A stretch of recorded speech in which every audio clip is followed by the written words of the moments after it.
नमस्कार। मेरा नाम भाऊ तोरसेकर। आप देख रहे हैं प्रतिवाद। ये मेरा हिंदी यूट्यूब चैनल है। तो जो मुझे हिंदी में भाऊ तोरसेकर को हिंदी में सुनना चाहते हैं उनके लिए मैंने ये प्रतिवाद चैनल बनाया, तो कृपया प्रतिवाद को सब्सक्राइब करें। दोस्तों, अभी का मुद्दा ये है कि इसके पहले ही मैंने बोल दिया है कि पाकिस्तान जो डरा हुआ है, थर्राया है, उस पर मैंने अलग वीडियो बनाया था। जब मेरे पास पहले खबर आई थी, कल रात को बनाया था, कि पाकिस्तान जो परमाणु बम फेंकने की, परमाणु हथियार इस्तेमाल करने की धमकियां दे रहा था, वो पाकिस्तान अचानक से इतना गिड़गिड़ाने क्यों लगा।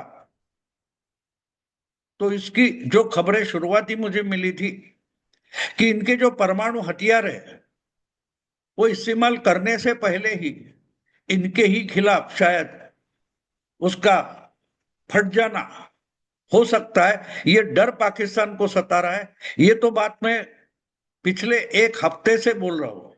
पिछले एक हफ्ते से बोल रहा हूं कि ये कितने भी धमकाए, परमाणु हथियार एक बिल्कुल टेक्निकल बात होती है।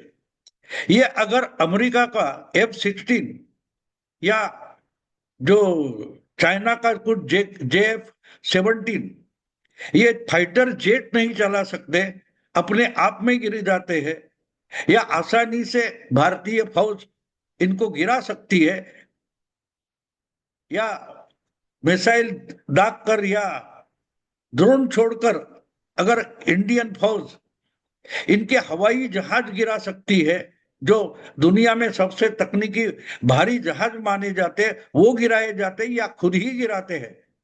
ऐसे लोगों के हाथ में परमाणु हथियार होना और इस्तेमाल करना ये बिल्कुल आसान बात नहीं होती। कोई भी कितना ऑर्डिनरी रिक्शा चालक, रिक्शा ड्राइवर होता है, या कार ड्राइवर होता है, ट्रक ड्राइवर होता है, उसको आप बड़ा समुद्री जहाज या हवाई जहाज चलाने के लिए नहीं दे सकते। वो बात अलग होती है, वो बहुत टेक्निकल होती है। तो पाकिस्तानी इतने बुद्धू है, मुझे नहीं लगता कि पाकिस्तान में आज कम से कम 5 लोग ऐसे हो गए कि परमाणु हथियारों का इस्तेमाल कैसे करना इसकी जानकारी इनके पास हो। 5 लोग ऐसे नहीं हो गए कि कहाँ इनके परमाणु हथियार रखे, कितने सेफ रखे, और इस्तेमाल करना है तो किस ढंग से इस्तेमाल करना हो, उसकी SOP भी इनको मालूम होगी कि नहीं। 5 लोगों को इस पर मुझे शक है। हाँ, कहाँ है मालूम होगा, लेकिन इसका इस्तेमाल कैसे करना है वो इतनी आसान बात नहीं होती। क्योंकि अगर जहां है वहां भी फट गया तो पाकिस्तान का खुद का नुकसान कितना हो सकता है, और 10 15 20 किलोमीटर तक इसकी रेडियो एक्टिव जो कुछ है वो बाधा पहुंच गई, तो ऊपरी पाकिस्तान जहां कहां होगा, उसके आसपास का इलाका 10 15 25 50 किलोमीटर तक बाद हो जाएगा। कुत्ते की मौत पाकिस्तानी आम आवाम मर सकती है। इसलिए मैंने पहले से बोल रहा हूं कि ये धमकियां देना अलग बात है, हमारे पास परमाणु हथियार है और वो दिवाली के पटाखे नहीं है, ये बात तो परवेज मुशर्रफ भी बोल रहे थे। लेकिन परमाणु हथियार आपके पास होना और उसका इस्तेमाल करने की जो तकनीक है वो अगर आपके पास नहीं होगी, तो उसका सबसे बड़ा धोखा खुद पाकिस्तान के आवाम को है। और ये मैं पिछले कुछ दिनों से बोल रहा हूं, पहलगाम की घटना होने के बाद, ऑपरेशन सिंदूर शुरू होने के पहले से मैं बार बार याद दिला रहा हूं। आखिर पाकिस्तानियों ने भी एक बात मेरी मान ली, यानी मेरी सुनकर नहीं मान ली, लेकिन जो मैं बोल रहा था उसको मानो उन्होंने कंफर्म किया कि भारत अकेला नहीं लड़ रहा है। भारतीय फौजी, भारतीय भारत के जो खुफिया एजेंसी है उनके साथ इजराइल का मोसाद नाम का जो खुफिया एजेंसी के एजेंट है वो भी मिल गए, आकर पहुंच गए। ये तो खुद पाकिस्तानी भी अब मानने लगे। तो एक बात मैं इनको हमेशा याद दिलाता रहा कि भैया एक बात जान में रखो, पाकिस्तान के पास जो परमाणु हथियार है वो कहाँ रखे हैं, उसकी ताकत क्या है, वो क्या डिमोलिश कर सकता है, किसका विनाश कर सकता है, ये जितनी पाकिस्तान को जानकारी नहीं होगी उतनी ज्यादा जानकारी, डिटेल जानकारी मोसाद के पास, इजराइल के पास होगी।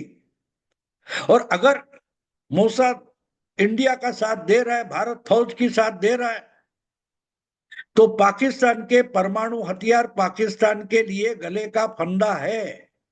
ये मैं रिपीटेडली कह रहा था, रिपीटेडली। लेकिन इनके जो 101 गधे और उल्लू मिनिस्टर्स है, ये धमकियां दे रहे हैं भारत को, हम परमाणु हथियार का इस्तेमाल करेंगे, ये दिखाने के लिए, शोकेस के लिए नहीं रखे, वगैरह वगैरह।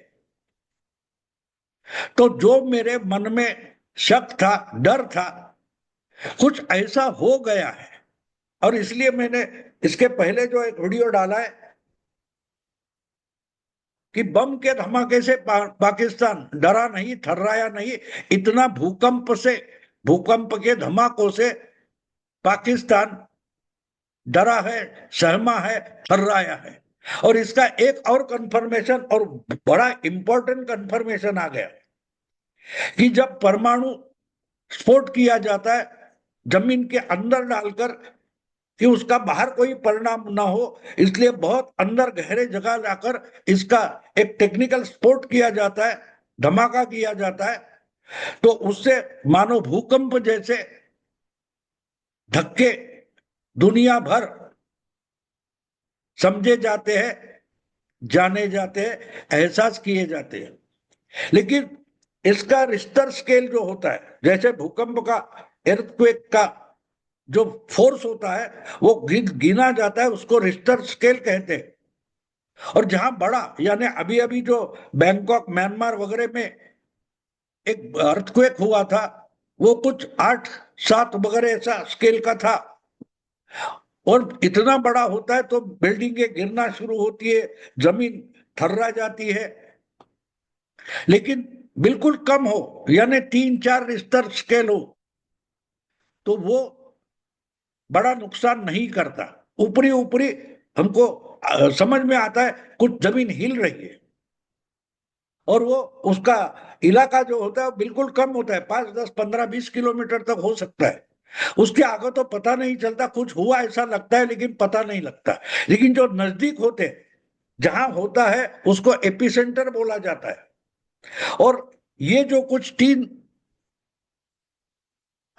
धक्के में हुए हैं अर्थक्वेक के पाकिस्तान में पिछले 2-3 दिन में, वो बिल्कुल उसी जगह हुए जहां पाकिस्तान का परमाणु हथियार डंप रखा गया है।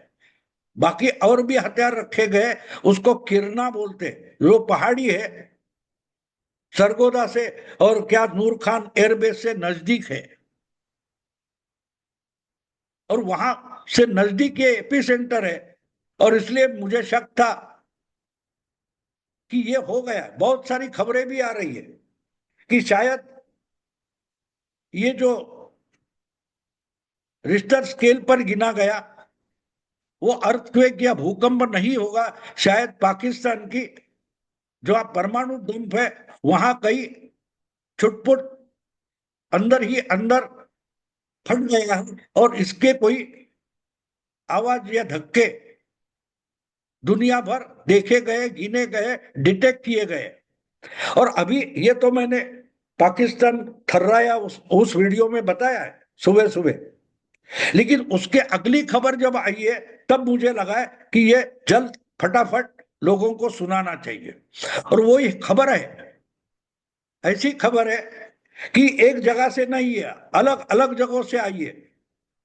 कि पाकिस्तान का, एक तो पाकिस्तान का आसमान आजकल साफ है, आपको मालूम है, जहां से हजारों हवाई जहाज प्रवासियों को लेकर जाते थे, वो ये जंग के कारण बंद हो गया। पाकिस्तान का आसमान खुला खुला का खुला है, साफ है। छुटपुट पाकिस्तान के हवाई जहाज, वह वहां उनके ही दोस्त देशों के आने वाले कोई राजनेता वगैरह आ रहे, उनके लिए आसमान खुला है। इसलिए पाकिस्तान के आसमान में मानो चिड़िया भी हम आसमान में देखते हैं और 10-12 बाज या चिड़िया दिखाई देती है, कबूतर दिखाई देते, कौवे दिखाई देते, उतनी भी हवाई जहाज आजकल पूरे पाकिस्तान के आसमान में दिखाई नहीं देते सैटेलाइट इमेजरी में। ऐसे में अगर कोई हवाई जहाज भले रिकॉर्डेड ना हो, फिर भी अगर पाकिस्तान के आसमान में उड़ रहा है तो डिटेक्ट हो जाता है, आसानी से वो सैटेलाइट इमेज में आ जाता है। और ऐसा ही एक हवाई जहाज डिटेक्ट हो गया है जो पाकिस्तानी नहीं है बल्कि अमेरिकन है, लेकिन अमेरिकन सैलानियों को, अमेरिकन प्रवासियों को लेकर उड़ने वाला वो हवाई जहाज नहीं है, ना कि कोई अमेरिकन गवर्नमेंट का या अमेरिकन क्या बोलते हैं उसको, अमेरिकन एयरलाइंस का नहीं है। ये हवाई जहाज जो डिटेक्ट हुआ है वो कहा जाता है कि अमेरिकन गवर्नमेंट के एनर्जी डिपार्टमेंट का एक स्पेशल हवाई जहाज है। ये हवाई जहाज का काम ये होता है कि वो रेडियो एक्टिव कुछ हो रहा है क्या या डिटेक्ट करने के लिए हवा में आसपास के इलाके में कोई रेडियो एक्टिविटी है क्या, ये देखने के लिए इस्तेमाल किया जाता है। इसका मतलब साफ है, मैंने जो खबर दी है या मुझे कुछ खबर मिली है कि पाकिस्तान के परमाणु हथियार जहां डंप किए गए, रखे गए हैं, वहां उसके आसपास अगर ये अर्थक्वेक का धक्का पकड़ा गया है, एपिसेंटर वहां है, तो अमेरिका को भी शक है कि ऐसा कुछ हुआ है। अगर होगा तो उसकी रेडियो एक्टिविटी कुछ 2-4 किलोमीटर में भी हवा में मिल सकती है। ये हुआ कि नहीं, ये चेक करने के लिए, जांच करने के लिए, डिटेक्ट करने के लिए शायद ये अमेरिकन गवर्नमेंट का ये हवाई जहाज किरना के आसपास आसमान में मंडराता हुआ दिखाई दिया है। और बहुत कॉर्नर से एक खबर आई है, एक जगह से खबर नहीं मिली, अलग अलग जगहों से ये खबर आई है जो ऐसी बातों पर ध्यान रखते हैं। इंटरनेशनल जियोपॉलिटिक्स हो, खुफिया एजेंसियां हो या जंग के मामले हो, इस बात पर ध्यान रखने वाले जो लोग होते हैं, ऐसे कुछ लोगों ने ये बात सोशल मीडिया पर बता दी है जिन पर भरोसा किया जा सकता है कि अमेरिका का रेडियो एक्टिविटी ढूंढने वाला डिपार्टमेंट ऑफ एनर्जी का एक खुफिया जहाज, यानी खुफिया काम करने वाला जहाज, हवाई जहाज किरना पाकिस्तान में मंडराता हुआ दिखाई दिया है। इसका मतलब साफ है, जो सुबह मैंने खबर आपको दी है कि शायद पाकिस्तानी परमाणु हथियार जहां रखे गए, उधर उनका जो डंप है या भंडार है, उसमें कुछ गड़बड़ हुई है और शायद वही धमाका जो था वो अर्थक्वेक करके माना गया, क्योंकि अर्थक्वेक जैसे उसके धक्के रिकॉर्ड किए गए। अगर ये हुआ है तो मेरी आशंका को कोई आधार मिलता है। मैं पिछले 7-8 दिन से इसीलिए वो बात बोल रहा हूं कि पाकिस्तान के आर्मी जनरल्स या राजनेता, मिनिस्टर्स जो बकवास या बकैती कर रहे हैं उस पर ध्यान देने की जरूरत नहीं। परमाणु हथियार हो गए शायद, लेकिन वो इस्तेमाल करने की भी औकात इनके पास नहीं है। और ऐसी जो प्रणाली होती है, परमाणु हथियार एक सिस्टम होती है और वो सिस्टम को एक्टिवेट करना बड़ा जटिल तकनीकी काम होता है। वो तकनीक जानने वाले पाकिस्तान के पास कोई है या नहीं, इस पर भी मुझे शक है। और ऐसे में कुछ गलती हो गई होगी तो उससे ये धमाके अंदर ही अंदर जमीन के बहुत अंदर हो चुके हैं और इसको डिटेक्ट किया गया अर्थक्वेक के स्केल पर। लेकिन अब एक बात ध्यान में रखो कि ये अगर हुआ है तो सिर्फ पाकिस्तानियों की गलती के कारण ही होगा, ऐसी बात नहीं है। पाकिस्तान का जो परमाणु बम बन रहा था उस पर सबसे पहले ऑब्जेक्शन किसका था? तो भारत का था, उससे भी पहला इजराइल का था, क्योंकि इजराइल क्लियरली एक बात पिछले 30 सालों से कहता रहा, 40 सालों से, कि कहीं भी किसी भी देश में इस्लामी बम बनता है तो उसका इस्तेमाल इजराइल पर होने वाला है। इसलिए जो भी कोई इस्लामी देश परमाणु बम बनाएगा वो हमारे खिलाफ है, हमारे खिलाफ एग्रेशन है, इजराइल के खिलाफ एग्रेशन है, ऐसा मानकर उसका सफाया किया जाएगा। ये इजराइल की क्लियर और डिक्लेयर्ड पॉलिटिकल पोजीशन है। और इसलिए उन्होंने 30-40 साल पहले इराक में जो इसका एक यूरेनियम का प्लांट था वो उड़ा दिया था, उड़ा दिया था। तो बात साफ है, पाकिस्तान ने जो बम बनाया वो पाकिस्तान का परमाणु बम नहीं, तो इजराइल के खिलाफ इस्लामी बम है। ये मानकर इजराइल उसको सबसे पहले नष्ट करना चाहेगा, और नष्ट करते करते पाकिस्तान नष्ट हो जाए तो भी इजराइल को परवाह नहीं है। दूसरा इंपॉर्टेंट अगर दुआ आपको चाहिए, मुद्दा चाहिए, तो यह है कि अचानक से पूरी दुनिया पाकिस्तान की मदद करने को नहीं आ रही है।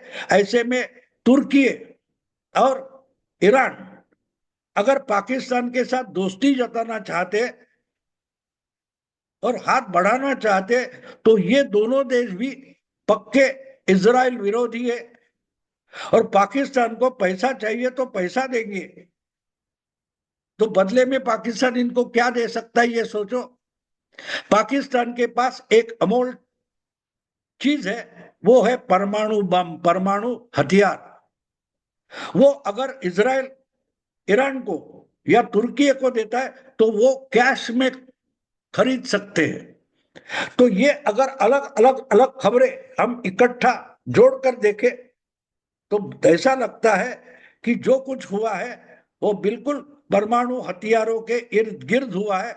और शायद शायद भारत ने जो नूर खान एयरबेस है और सरगोदा एयरफोर्स का मुख्यालय है उस पर जो मिसाइल के हमले किए, शायद ब्रह्मोस के हमले किए, उससे कुछ छुटपुट घटना होकर अगर किरना पहाड़ियों में ये अपने आप एक्शन हो गया है तो बात साफ है कि पाकिस्तान घुटने पर क्यों आ गया, इसका जवाब इस धमाकों में मिल सकता है। दोस्तों अभी यही रुकता हूं, क्योंकि ये एक बड़ी खबर थी। मुझे लगता है कि जो मैंने पहले बोला था उससे मिलनी जुलने वाली या उसको कंफर्म करने वाली बात है कि अमेरिकन एक जांची हवाई जहाज पाकिस्तान के परमाणु हथियार रखे उसके इर्द गिर्द आसमान में मंडराता देखा गया है।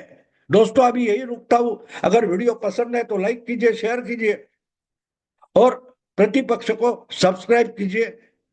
नमस्कार।